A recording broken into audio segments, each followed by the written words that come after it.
దానికి కూడా ఈ నూతన సంవత్సరంలో మంచి జరగాలని, ఈ ప్రభుత్వం వాళ్ళను అన్ని రకాలుగా ఆదుకోవాలని, వ్యవసాయం దండగ కాదు వ్యవసాయం పండుగ చేయాలని మా ప్రభుత్వం పట్టుదలతో చేపట్టిన కార్యక్రమాలలో భాగంగా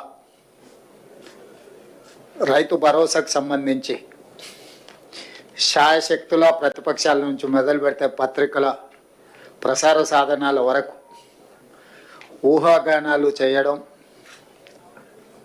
ఉన్నవి లేనివి ప్రభుత్వ నిర్ణయాలని మీకు మీరే ప్రకటించి రైతులలో గందరగోళాన్ని సృష్టిస్తున్నారు. కాబట్టి ఆ గందరగోళాన్ని దూరం చేస్తూ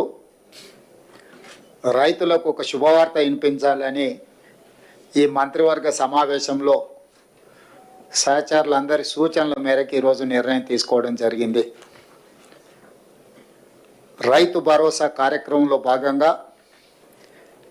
వ్యవసాయ యోగ్యమైన భూములన్నింటికి రైతు భరోసా పథకం కింద నిధులను ఇవ్వడం జరుగుతుంది.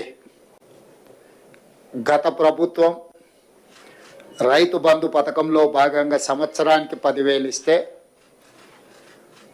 మా ప్రభుత్వం ప్రజాపాలనలో రైతులందరికీ సంవత్సరానికి 12,000 రూపాయలు ఇవ్వాలని నిర్ణయం తీసుకున్నది.